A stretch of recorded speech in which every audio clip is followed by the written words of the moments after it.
To the 2024 Calhoun County Quarterback Club's High School Football Media Day. My name is Danny Shears. It's an honor and privilege to serve on the board of directors here at the Quarterback Club. And before we bring up our next school, let me take a moment and thank Jim Jacobs and Jacobs Media. Of course, we've got media partners all inside this room, out in the main dining area set up, but each year Jim sets up his equipment and live stream on all of his platforms this high school media day. And if my numbers are correct, for the first 5 years, I think there's been over 10,000 views each year of this particular day that we bring forward. So you've got people all over Northeast Alabama and beyond that get to see high school football media day, either live or they go back over the weekend or the weeks to come and watch it. So we appreciate that partnership with Jacobs Media. We now want to welcome to the Cooper Chevrolet stage at the 2024 Calhoun County High School Football Media Day, the Pleasant Valley Raiders. Pleasant Valley competes in 2A Region 7. The head coach of the Raiders is Coach Jonathan Nix. Today, Coach Nix has brought with him senior tight end, defensive end, Noah Johnson, and also junior linebacker, Braden Papa. Coach Nix, we will start with your opening comments. Hey, we're just excited to be here. We just want to thank y'all for doing this event. Such a great time to be able to bring athletes like Noah and Braden up here and brag on their leadership and what they've done in the off season. Both these men are just high character guys, great leaders on the team. They do everything the coaches ask, hard workers, and just really excited about both of them. Noah, was kind of late to coming out to football, but once he came out for football, he fell in love with it, and the team really buys into what he brings to the table. He's a big tight end for us. Also, we use him some on the defensive line. And this coming up year, maybe it's where we don't need him as much on one side, and he can start striving to be a little more elite on the other side. And so, but Noah's a great leader, and Braden Papa, what he brings to the team is just positivity. I mean, this guy, every day, he's bringing some kind of positive energy, and he makes no bones about his faith. I love how he just steps out and leads on that. And I think he's one of the main reasons. One thing I want to talk just first and foremost, like we've had this summer, we've had 6 kids get saved, whether it's the FCA camp where we had 2 kids. Then the other night we go to a team function at Saks. We had 4 more kids that gave their life to God. And I think Braden's one of the main reasons for that. We've got other great teammates on that, but whether it's leading Bible study or how he leads, and I just think the spiritual growth has really been led by Braden and some of the other players. So real proud of both of these guys for this opportunity. Looking forward to the season. Was able to add some coaches to the staff. This is the first time since I've been there that we're going to have a 6-man varsity staff, which is huge. So we're going to be able to split offense and defense on coaching. Then each one of those other coaches would be the helper at that other position if we're focusing on one side of the ball. But was able to add Scotty Ward. He's going to be doing the defense, and then Darren Parker is going to be a defensive back coach, and then Coach Muncher's back. We're moving him from outside backers to D-line. So them 3 will be doing the defense. And then on the offensive side, Coach Turner and Coach Caldwell and myself will be doing that. Coach Caldwell does our O-line. Coach Turner is going to be more passing game coordinator, working with that. And then I'll be doing quarterbacks and running backs. So really excited about that. Then we got, Coach Hamby and Coach Preston will be with us on Friday night. So even on Friday nights, we're going to have an 8-man staff. So, I think the little details like that's going to help in these ball games, making sure that, we're ready to do what we need to do in this region. Very good. Thank you, Coach. We'll open it up to questions now.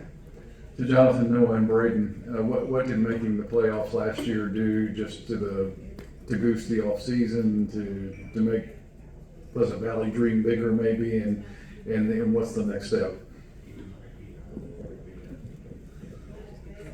So, I would like to put first, all the glory goes to the Lord, and I just think that's our that's our goal next year too, is to win that game, and not come up short, and just strive to be the best we can at each practice, each day, every single day. Yeah, like Papa said, I think winning the game or winning a playoff game is what we're looking forward to next. Like, we got to the playoffs, but now we want to host the playoff and win a playoff. That's our goal for next season. We've talked about that a lot too, like even in our, sometimes you start believing what you hear if you're not careful. And so that's something that we really talk to all of our programs about. Baseball was 1 out away from making it to postseason, and and that's something that they're working tough next year to finish stronger. But besides that, every one of our middle programs made postseason, and if baseball would have made it, been the first time in school history that every middle program at our school made postseason, and our females had a great year also. So I'm a firm believer that if you start winning at one thing, it should breed into the next if you're all buying into unity. Our top 3 grades are only 185 kids, so we need everybody to do everything, and that's the ingredient in Pleasant Valley is all of our athletes have to play multiple sports and they have to buy into each other. And if they do that, then all our programs win. And you look at over the history of the program, and when the programs have the most success, it's when they're pulling everybody together. And so, that's where I think it's up to each coach as a head coach and that to buy into each other, because Noah might be a phenomenal pitcher, and then when he first came out to football, he wasn't near as good at defensive end as he is at pitching. But what that defensive end taught him is, hey, you have just a second to go. And sometimes, in baseball, you can overanalyze things. There's no overanalyzing when you're on the D line. When the ball snaps, you better move. So all your thinking goes, and so each sport can help the other. And so I think that, that's one of the things that we're trying to drive all of our programs to doing that. And the more we do that, I think the more success we'll have in Pleasant Valley. Question right here, Coach, what year will this be for you this fall? At Pleasant Pretty Valley? sure it's year 10. Year 10? Yeah. Obviously 10 years is a long time. Talk about last fall. We've always heard that any high school when football has a winning season, it just helps out with everything, with academics, with discipline issues. Did you see anything like that? That usually the mindset, ever how the football team's going in that first semester is generally how the school goes. Could you see anything like that last year? There's definitely. I mean, volleyball, they won a state championship. And so, in football's, first time in school history, they start 4-0. And the big thing, we had some key injuries early in the year, early in the season. And, and it kind of took a little belief out of us for a little bit. And so we had to kind of regroup with that. And so, because I think a lot of times a kid, whatever they're hearing, this kid goes down, so there's no way you're going to win any more ball games. This kid's not doing this, so, but this team is really bought into, hey, we got to buy into each other. And I think some of them saw it front hand last year when some key positions went down, and all of a sudden we had to put 2 new offensive guards in there that really had never taken a snap before. And by the end of the season, those 2 guys were extremely good. But I think 90% of that was 2 factors. Number one, people's building them up each day. They're telling them, hey, you're not where you need to be right now, but keep working hard. You can do this. This team believes in you. Your coaches believe in you. And then the kid has to accept that and go work hard. And I think that was a combination of some of those freshmen being able to step up last year is just the positive energy that was put into them. And then them also being able to handle some of the things, all right, it's not going my way, but how am I not going to give up and keep driving? And Jonathan, year 10, just thoughts about coaching in this county for 10 years, and then also just what gold have you found at Pleasant Valley?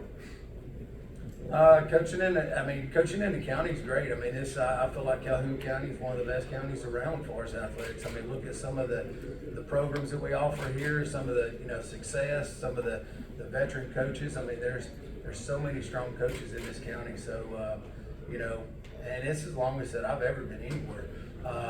Most of the time before that, it was, 3 to 5, but, it's it's a goal. I mean, you can win a playoff game in Pleasant Valley. And I think there's got to be a team, and I'm hoping it's this team right here.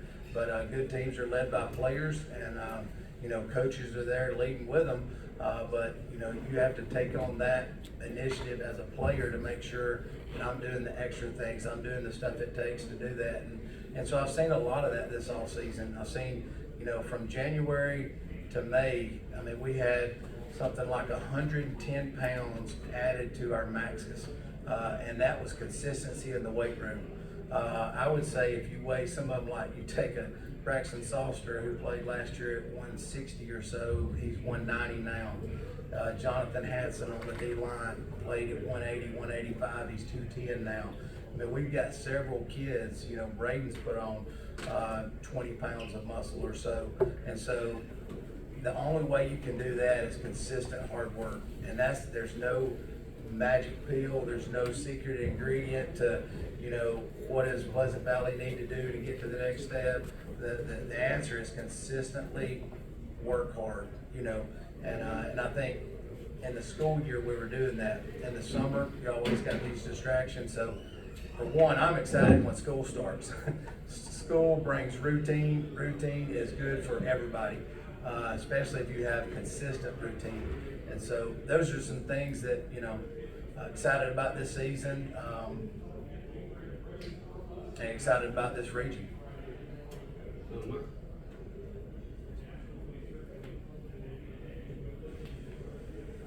My question's for Noah and Braden. How does it feel that Coach Nick selected you guys to come up and speak with us today, and what does it mean to y'all to be representing Pleasant Valley?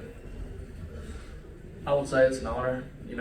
Obviously, the only reason that I'm here is by the Lord's grace, the Lord's mercy and everything. And I'm glad to be able to represent the team and the school, and I'm just ready for this season. It means a lot for me because this is my second year playing football, and the fact that Coach Nick trusts me to be a leader on this team shows a lot. So I'm really appreciative.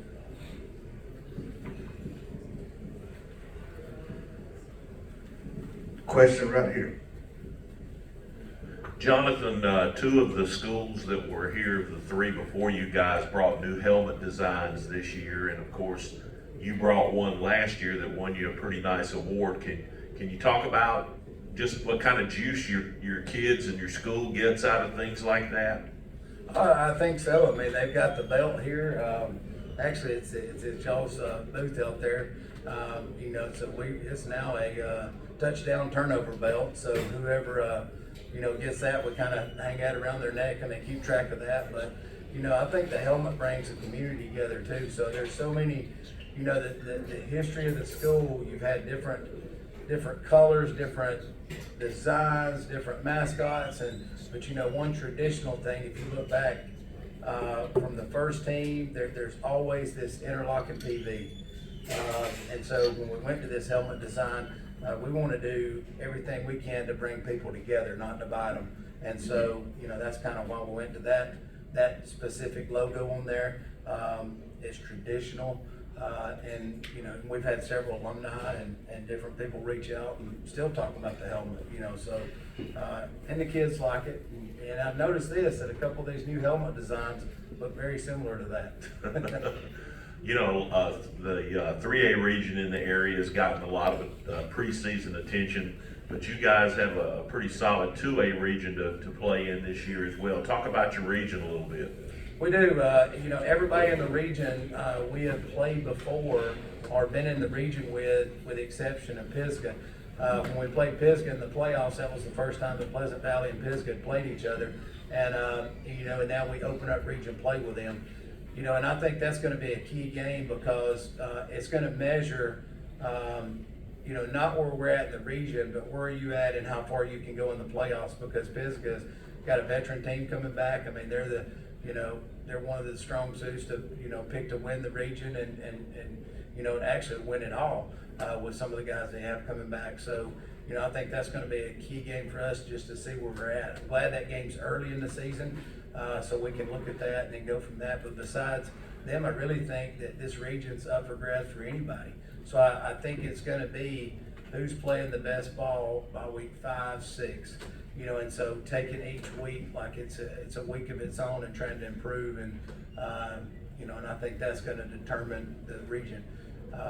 We've got our non-regions early, which I'm proud of that. And so we've got week 10 that we're taking off, and we did this for a reason. To say, hey, the expectation is we're going to make postseason. We're not hoping to make postseason. Our expectation this year is we want to host that playoff game. And so that's why we chose week 10. And so I think getting the kids to buy into that, this is the expectation. This is not, something, because last year our seniors said they were in kindergarten the last time that they made postseason. And so, are you doing the things that it takes each week to make sure that this happens this year? And so I'm just excited about the leadership and watching those guys work and compete. One final question right here, and then we'll wrap it up with your comments. But for the players, what did it mean to you, each one of you, when Coach told you that he was bringing to media day to day? What did it mean to you and your parents? Talk about that when he told you. I mean, I would say I was shocked in a way because I wasn't even thinking about anything about media day because I didn't really hear of it. But when he did, I was like, wow, all the hard work and everything just paid off and everything. And I just thanked the Lord right then that he gave me this opportunity to come up here and represent the team and the players and everything like that. So. Yeah, it means a lot. I've been watching Pleasant Valley since I was little because my cousins and my sister went to Pleasant Valley. So to be representing Pleasant Valley now as a senior just means a lot. Very good. Coach, your final comments. Just appreciate the opportunity, and I'll share a quick story with Braden, on Braden here. He's the first player that I've ever coached that called me and said, Coach, I'm going to be preaching. Is there any way you can come watch me? And, and I think that's at that age, for somebody to be that bold to be able to do that and get up there is just, to me, it's what it's all about in coaching. For him to get up there and do what he did and study and put a message in front of a congregation was just, amazing to me. And I really think that a lot of kids on the team, they saw that. Sometimes the kid nowadays, when you scroll through social media, you don't see anybody putting anything on there about, well, today I got 225 stuck on my chest. Can you record this video? They're only seeing positive. And so sometimes, it's hard for kids to handle any kind of negative because they're just used to seeing positive and they're used to comparing to somebody else. And so that's something that our team's been real hard on this summer about, hey, let's worry about us. Let's worry about what we're doing and how can you build another teammate up. And sometimes that leadership is not an age. A lot of times, like Braxton, he started as a quarterback in the 8th grade. And, and there were seniors that looked up to him for leadership. So leadership is not an age. Leadership is an action. And so both of these guys right here represent that. And we got several other kids on the team that makes it exciting to coach at Pleasant Valley. I'm sorry, one more thing. Braden, that's very interesting. Could you elaborate on the situation about preaching and where it was and how you got a chance to do that? The question was, for those viewing at home, elaborate a little bit on on what Coach just talked about. So it was April 21st, I believe, last April, and I remember a month or two before getting asked because our church at Angel Grove Baptist Church in Jacksonville, it's on 204. If anybody wants to go there, you're welcome. But I remember getting asked a month before because we were just starting up a youth-led service each, I guess, quarterly by the year. And I remember our youth pastor coming up, our pastor and our youth pastor coming up to me during a mission trip that I was on in Peru. They asked me, do you want to preach? And I said, absolutely. And just preaching, I preached on 1 Samuel 17, 41 through 49, the verse and everything about the story of David and Goliath and how you face your giants and everything. And how David, he was looked at like he was the least in his family. He was the least called upon. I mean, the I can't remember who it was, but they were coming to look for people to face Goliath, I believe, and looked at all David's dad's son and everything. Looked at all of his brothers. There was none of them that would do it, and they had one more, and it was David. And David, being out in the field and everything, facing lions, all that stuff, and he always looked to the Lord and everything, and that's where I get a lot of inspiration from David, is because I've always been a smaller person, but when I can look to the Lord for guidance, for wisdom, for strength, that's where I get my stuff from. Well said. Pleasant Valley Raiders, appreciate you guys. Best of luck to you this fall. We'll take a short break. When we come back, we've got the Anniston Bulldogs coming up.